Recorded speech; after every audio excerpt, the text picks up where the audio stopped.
ತುಟ್ಟಿ ಭತ್ಯೆ ದರಗಳ ಪರಿಷ್ಕರಣೆ ಸರ್ಕಾರದಿಂದ ಕರ್ನಾಟಕ ಸರ್ಕಾರದ ನಡವಳಿಗಳು. ವೀಕ್ಷಕರೇ, ಸ್ಕ್ರೀನ್ ಮೇಲೆ ದಿನಾಂಕ ಗಮನಿಸ್ತಿರ್ಬೋದು. ದಿನಾಂಕ 11 ಮೇ 2026 ತುಟ್ಟಿ ಭತ್ಯೆ ಏರಿಕೆ ಕುರಿತು ಇವತ್ತು ಸರ್ಕಾರದಿಂದ ಆದೇಶ ಬಂದಿರುತ್ತೆ. ಮಾಹಿತಿ ಏನಿದೆ ಅಂತ ಡೀಟೇಲ್ ಆಗಿ ನೋಡ್ತಾ ಬರೋಣ. ವಿಡಿಯೋನ ಸ್ಟಾರ್ಟ್ ಮಾಡೋಣ. ವೀಕ್ಷಕರೇ, ದಯವಿಟ್ಟು ವಿಡಿಯೋನ ಲೈಕ್ ಮಾಡಿ, ನಮ್ಮ ಯೂಟ್ಯೂಬ್ ಚಾನಲನ್ನು ಸಬ್ಸ್ಕ್ರೈಬ್ ಮಾಡಿಕೊಳ್ಳಿ. ಮುಂದೆ ಸರ್ಕಾರದಿಂದ ಬರುವ ಎಲ್ಲ ಆದೇಶಗಳ ಬಗ್ಗೆ ಮಾಹಿತಿಯನ್ನು ತಮ್ಮೊಂದಿಗೆ ಶೇರ್ ಮಾಡಲಾಗುವುದು. ಸ್ಕ್ರೀನ್ ಮೇಲೆ ಗಮನಿಸ್ತಿರ್ಬೋದು. ವಿಷಯ ಬಂದುಬಿಟ್ಟು ತುಟ್ಟಿ ಭತ್ಯೆಯ ದರಗಳ ಪರಿಷ್ಕರಣೆ ಕುರಿತು ಅಂತ ಇದೆ.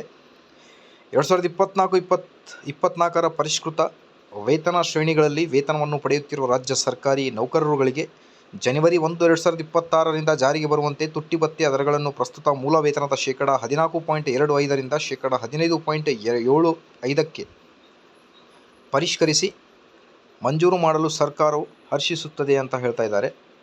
ಸೊ ನೀವು ಇದರಲ್ಲಿ ಡೀಟೇಲ್ನ ಕೊಟ್ಟಿದ್ದಾರೆ ನೋಡಿರಿ. ತುಟ್ಟಿ ಭತ್ಯೆಯ ಉದ್ದೇಶಕ್ಕಾಗಿ ಮೂಲ ವೇತನ ಎಂದರೆ ಸರ್ಕಾರಿ ನೌಕರರು ಧಾರಣ ಮಾಡಿರುವ ಹುದ್ದೆಗೆ ಅನ್ವಯವಾಗುವ ವೇತನ ಶ್ರೇಣಿಯಲ್ಲಿ ಪಡೆಯುತ್ತಿರುವ ವೇತನ ಮತ್ತು ಅದರಲ್ಲಿ ಅಂತ ಇದೆ.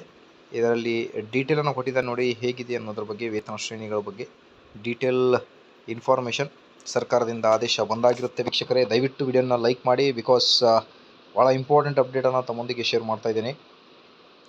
ಇದರಲ್ಲಿ ರಾಜ್ಯ ಸರ್ಕಾರದ ನಿವೃತ್ತಿ ವೇತನದಾರರು, ಕುಟುಂಬ ನಿವೃತ್ತಿ ವೇತನದಾರರಿಗೆ ಮತ್ತು ರಾಜ್ಯದ ಸಂಚಿತ ನಿಧಿಯಿಂದ ನಿವೃತ್ತಿ ವೇತನ ಮತ್ತು ಕುಟುಂಬ ನಿವೃತ್ತಿ ವೇತನ ಪಡೆಯುತ್ತಿರುವಂತಹ ಅನುದಾನಿತ ಶಿಕ್ಷಣ ಸಂಸ್ಥೆಗಳ ನಿವೃತ್ತಿ ವೇತನದಾರರು, ಕುಟುಂಬ ನಿವೃತ್ತಿ ವೇತನದಾರರಿಗೂ ಸಹ ದಿನಾಂಕ 1 ಜನವರಿ 2026ರಿಂದ ಜಾರಿಗೆ ಬರುವಂತೆ ಹಾಲಿ ಲಭ್ಯವಿರುವ ತುಟ್ಟಿ ಭತ್ಯೆಯ ದರಗಳನ್ನು ಮೂಲ ನಿವೃತ್ತಿ ವೇತನ, ಕುಟುಂಬ ನಿವೃತ್ತಿ ವೇತನದ ಪ್ರಸ್ತುತ ಶೇಕಡ 14.25ರಿಂದ ಶೇಕಡ 15.75ಕ್ಕೆ ಹೆಚ್ಚಿಸಿ ಮಂಜೂರು ಮಾಡಲು ಸಹ ಸರ್ಕಾರ ಹರ್ಷಿಸುತ್ತದೆ ಅಂತ ಹೇಳ್ತಾ ಇದ್ದಾರೆ.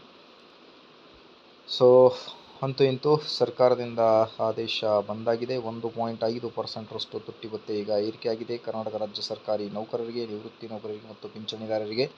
ವಿಡಿಯೋ ಇಷ್ಟದಲ್ಲಿ please like, share and subscribe. Thank you.